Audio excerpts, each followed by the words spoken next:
দেখা হবে 70-এ। সাদা পাকা চুল নিয়ে অপলক দৃষ্টিতে তাকিয়ে থাকবো, যেমন তাকিয়েছিলাম 14-তে। তোমার চেনা চোখের মায়ায় আবারও হারিয়ে যাব। তোমার সাদাসিধে হাঁটা চলা দেখে মনে হবে কিছুই বদলায়নি। হয়তো সেদিনও তুমি বুঝবে না তোমাকে দেখার সেই আকাঙ্ক্ষা, তোমার হাসির আড়ালে লুকোনো ভালোবাসা খোঁজার চেষ্টা, এগুলো সব একতরফা।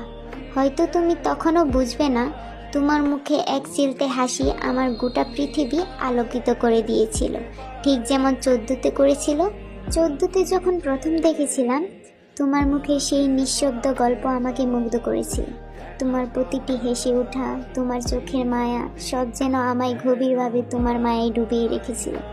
সেই দিন থেকে আমার মনে শুধু একটাই আশা, তোমার পাশে থাকার। কিন্তু জানো, সেই আশা কখনো পূর্ণ হয়নি, আর হবার কথাও না। তোমার গল্পের ভিতরে আমার জন্য কোনো জায়গা ছিল না। তবু তোমার দিকে তাকিয়ে থাকা, তোমার মুখে হাসি দেখার আনন্দ, এসব দিয়েই আমি নিজের গল্প সাজিয়েছি। 70-এ যখন দেখা হবে, তোমার মুখের একজোলা হাসি দেখেই মনে হবে তোমার জন্য সেই পুরনো অনুভূতিগুলো আজও ঠিক ততটাই তাজা। তোমাকে দেখে বলতে ইচ্ছে করবে, তোমাকে ভালোবেসে আমি অসম্পূর্ণ থেকেও সম্পূর্ণ হয়েছি। কিন্তু সাহস হবে না, যেমন হয়নি 14-তে। হয়তো সেদিনও তুমি ঘুরে চলে যাবে, তোমার পাকা চুলগুলো বাতাসে উড়বে, আমি অপলক দৃষ্টিতে তাকিয়ে থাকবো শেষবারের মতো।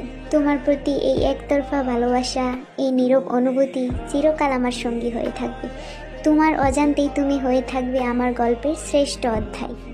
কি করিলে বলো পাইব তোমারে রাখিব আখিতে আখি